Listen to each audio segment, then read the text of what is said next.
All right, after handing billions of your hard-earned tax dollars over to the unions in bailout after bailout, now they want more. A whistleblower tells a tale of unions strong-arming businesses into unionization. Are they going to make you an offer you can't refuse? We're going to bring in Democratic strategist Leslie Marshall to tell us why it's not a problem for Tony Soprano to go out and say, unionize or else. Eric, you've met my mom, and she's Sicilian, so I have an Uncle Tony Soprano. Well, this is really just a different way of doing things, Eric, and it's not Tony Soprano at all. First of all, you're talking about something that we've even heard will never be finalized. Second of all, not written by the current leader or leaders. And third of all, this is a different way of doing things in the sense that they're giving more confidence and more power to employees as opposed to just sitting back as in the former administration but and Leslie, saying we're just going to let the employers handle everything. But Leslie, the story is if you didn't unionize, you may be under scrutiny for lawsuits, litigation. We may bury you in litigation. But this is not something that's being practiced. This is something that was proposed, and something that was proposed not by the powers that be currently. All right, so why are we worried about something that woulda, shoulda, coulda isn't going to happen? And let me ask you, because if they're willing to propose it, how do we know they're not going to practice it at some point? Well, exactly. And the unions themselves have been doing this to employers for a very, very long time. I know I say it all the time, but gangster government. They threaten through litigation. They threaten through intimidation. And now it's just this proposal from the actual government instead of the unions that are going to be doing the real pressuring. What about it, Wilcow? What do you think of this? Well, the fact of the matter is these unions have done everything in their power to shut down communications between management and laborers directly, because any honest-to-God CEO or corporate manager would get up and say, you guys do this, and the factory might be in China. Let me do They'll this, call guys. that intimidation, pull up that full screen if you don't mind. Maybe I didn't set this story up well enough at the very beginning. The Department of Labor whistleblower solicitor's strategy says, identify a public affairs liaison in regional offices, engage in enterprise-wide enforcement, deter employers through shaming. Julie Roginski, an embarrassing employer to unionize? I'm not for it. I'm not. I don't agree with it. I think that's the wrong thing to do. I think unions have a function in life, but I also think that... Okay, let's do that then. Well, what function? What function do they have in life? Where do we need a union? Where is it better? Where's a business model better with a union than without a union? Eric, these people... Just give me one. A business... You know what? I have to think about that and get back to you. All right, get back to me. Leslie, what about it? Which business is better with a union than without a union? Oh, I can say tons. Sheet metal workers, steel, which I am a product of both my grandfathers. Because somebody has to look out for the middle class. Otherwise, we turn into the bourgeoisie, and that's why Marie Antoinette lost her head, may I remind you, Eric. The haves and the have-nots. There are a whole group of us in between. You had your chance to tell me a good business, Brad. I'm trying to figure out why sheet metal workers, the business, not the pay of the sheet metal worker, the business is better off with the union. Well, first of all, you need to rephrase it and say businesses, the unions had a function. Okay, back in 1886 when Samuel Gompers founded the AFL, yes, they had a function. Conditions were poor. Upton Sinclair, the Upton Sinclair world existed. However, that was a long time ago. Unions, like a lot of would start off as socially good ideas, which have basically achieved their goals. The American right now, the American worker has better standard of living than any worker. Wait a second. Now they're just. Give me a business. Now I will tell you. I don't care what it is. You want me to go through all the different unions? You want to talk? Just give me one. Well, fine. Let's business, go. Let's go with the sheet metal workers, right? Yeah. So tell me how they're better off. The business is better off. The business? No, it's the workers I worry about, not the business. Individual and rights but let me tell you this. Why is Nike paying somebody 3 cents in China to make their shoes, right? They're not going to be able to do that in the States. Because they're paying Michael Jordan to endorse it. And they're not correct. So that's great for Michael Jordan. It's great for Nike. How is that good for the people that work at these factories in the United States? That's why, you know. But what about the pension systems in the car companies? They're making a killing, and they're making a killing with their pensions. You can't. You cannot. Listen, I am all for union pension reform. We should be whipping out the violence. I am all for union pension reform. You're for pension reform, but these guys clearly aren't. Because hold on, Leslie. So Julie brings up a point. We don't want to end up paying our workers 3 cents an hour. We're never going to do that because we have a minimum wage on top of that to ensure we don't do that. So where are we better off?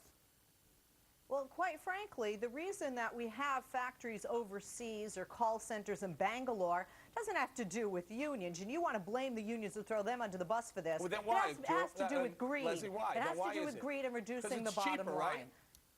Right, and we get well, a the cheaper unions quality price and themselves out of product the in job market here. And Leslie, you know it. If I have to pay a union telemarketer $15 an hour, I can pay him $5 an hour somewhere else. I'm going somewhere Eric, else. I'm sorry, but with all due respect. But you know what, Eric? Then you care about quantity over quality, which is something I Americans see. used to have. Listen, Wait, I wait, see. wait. The non-unionized Years ago, when I workers was a aren't kid, quality. when I was a kid, my grandmother would pick up whatever she was buying, flip over, and look at the bottom. Unless it was China, if it said made in China, she put it back. We don't do that anymore. But that's we buy what's voluntary. cheaper, We're even and talking we're about not the getting jobs in China. quality. I'm talking about the construction workers, let's just say, here, who make much less than these union guys. It's where a lot of stimulus, shovel-ready projects went, and it's so much more expensive than the private guy who's working for a construction. I'm sorry. The reason.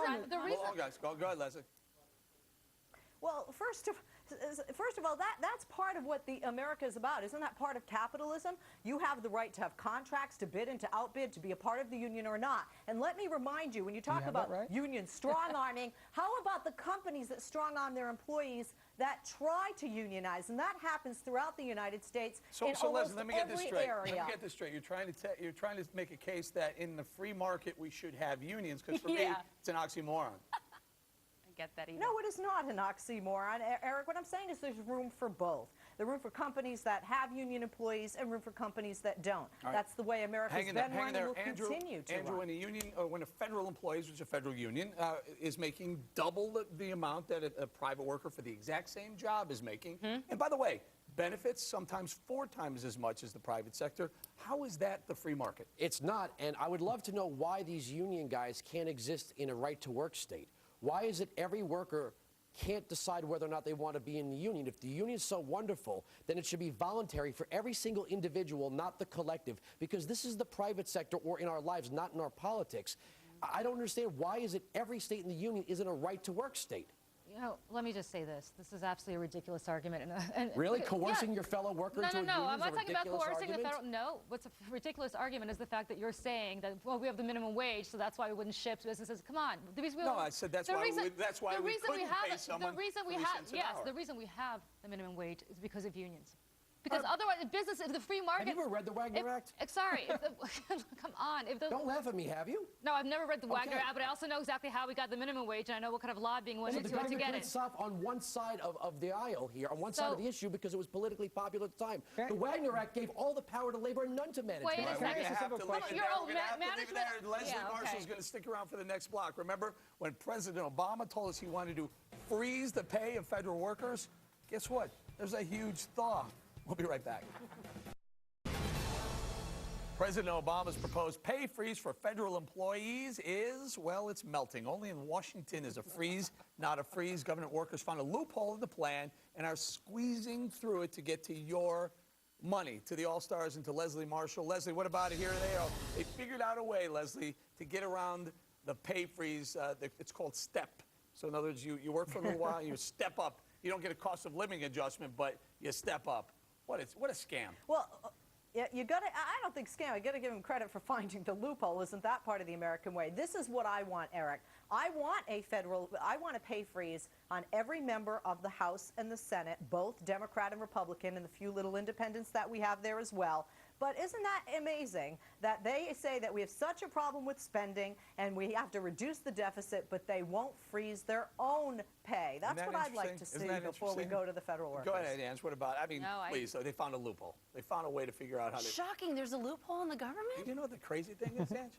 They're not talking about a lot of money. They're talking about $2 billion a year. It's not like they're going to, solve the debt crisis with a pay freeze. They don't even want to participate a little bit. I'll tell you what. I don't want a pay freeze. I want a pay cut. They should have been cutting from day one. And look, I do think, when Obama did this, I would high-five him for it. However, he's got to follow through. He needs credibility on this one. At a time when he needs it the most, this loophole does not make him How about cutting 20% of the federal pay? 2.2 million work for the feds. You cut 20%, 410,000 jobs. Get rid of them. How about doing that for Congress? How about taking away their health? Wait a second. You don't like that one? Wait a second. How about taking away their health care? The people that think government health care is the worst thing in the world. Hey, How about Leslie, the fact you don't like that they're that? You don't like cutting it back to 2007, 2008 levels? Well, first of all, Eric, what I'm hearing for the American people is create jobs. Do you want somebody to put a gun in their mouth and pull the trigger to add to the unemployment rolls? Time out. Create private sector jobs, because federal jobs only cost us more. Private sector jobs, they don't cost us. When we It takes 80 private sector employees to pay one Fed. Go ahead, Andrew. Creating public sector jobs is easy. We could just ban ATM machines, self-use elevators. We can have rickshaws on every street corner. I mean, we can create jobs with the snap of a finger. Just don't let people cook their own breakfast. There's a million ways to create jobs if you really want to be creative. But this thing, here's what's going to happen. They're going to freeze the pay for grade 1 and then make everyone grade 2. Wow. You got to give them for the boxy, though. Look, I think it's time that the federal government learn a little bit from the business community, and one of the things it should learn is that when your revenues are down, you have to cut costs, and one of the best ways to do it is cutting payroll, or at least freezing payroll. We've done it in my own company. My payroll has gone up and down relative to our revenues. Believe me, it's not the end of the world, and if the government and if we have to live under those rules of supply and demand and whatever you want to call it, economics, then why should the government be exempt just because it can create revenue at will by taxing? Hey, Les, hold on. Let me get back to Leslie real quickly. You know, we don't have a problem creating federal jobs. They're very easy. In fact, federal employment's up 10%, while the rest of us have lost 7 million jobs in the recession. See, what we're doing here, though, folks, is we're looking at these people as numbers, and we're looking at the numbers of those who make the most. We're not looking at the person who's struggling at the average income in America, some of those single parents with mouths to feed, etc. You're going to be paying one way or the other. Where are these people going to go? You don't have the jobs for them to go. They're going to go on unemployment. You complain about that, and then they go on welfare. You complain about that. So pick the battle. Okay, it's not a huge amount of money. The holiday story. We heard this last year at this time with the GM auto workers. Remember, they need that bailout. I can bring out my violin again. I do play violin. So do Wall Street. But you know what? Why don't we just give everybody a federal job? That worked out so well for the Soviet Union, right? And by the way, Leslie, I like the rickshaw program. Yeah, I like his rickshaw program right now, and they're rioting in the streets. Well, who was it? Which one of you on the panel said, sorry, because I can't see all you guys, which one of you on the panel said, we need to learn from the private sector? That would be me. I learned a lot from Wall Street. I learned a lot from Wall Street. I'm still trying to get my spa treatment at the Ritz-Carlton here you're right. in You're right, California. because that's all the business. You're right, because Guys, that's every single business Well, is what you know is what? Lehman Brothers and Hey, AIG. they gotta Julie, pay we gotta that. leave it here, you It's not guys. the Sorry, minute. we gotta have to Please. leave it there. We're going to say Stop thank with you that to caricaturing of American Brad? business, please. We're going to say thank you to Leslie Marshall. Up next, the president compares